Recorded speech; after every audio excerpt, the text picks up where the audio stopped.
Data warehousing the easy way with DWiz. This quick tip, designing dimension tables. Dimension tables, or DIMs, are warehouse tables that form the rays in your star schema warehouse. The data is drawn from one flat table. It is most efficient to design your DIM tables after designing your downloads and flats, but before creating your fact tables.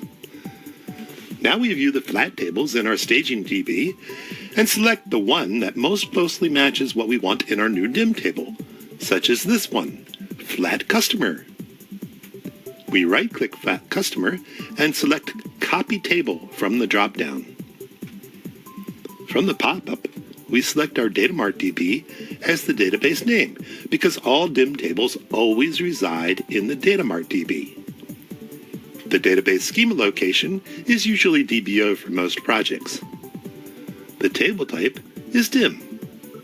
The table name defaults to DIM prepended to the original source table name, in this case resulting in DIM customer, but you can change it to whatever you like. After pressing the OK button, it brings up the DIM table definition page. You will recognize the first line that echoes the parameters from the previous pop-up window. Database, schema, table type, table name. With this page, we are designing the DIM table schema, but we are not copying any data yet. When the ETL group is compiled or recompiled and run, then the data will be copied and processed. The remainder of the page defines the columns of the new DIM table, defaulting to match the columns of the original flat table. Since the goal of the flat table is to prepare data for the DIM table or other warehouse tables, most of the columns of the new DIM table should match columns of the flat table very closely or exactly.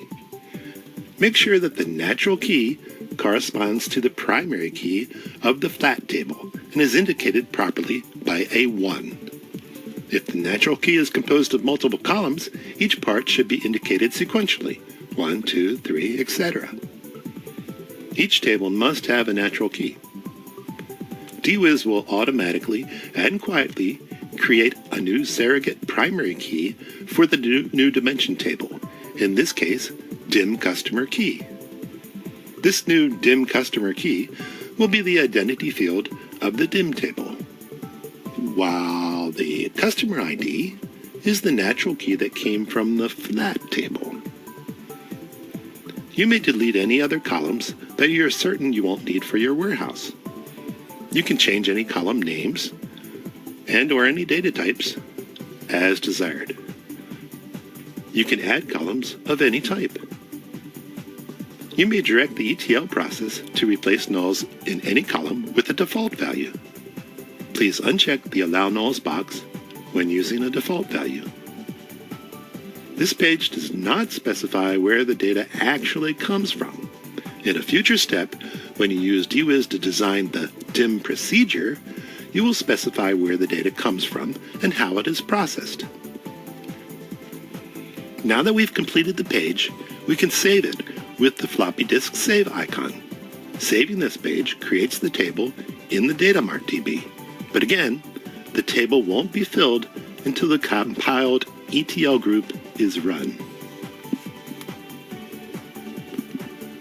If you close this page and want to come back to edit it later, you can always find it under the DataMart DB in the DIM Tables folder. If the table is not needed in the future and we want to delete it entirely, we can do so with the red X icon. And that's all it takes to create a dimension table schema. Next, you will want to use DWiz to design a DIM procedure, which will load data from the flat table and use it to fill your DIM table.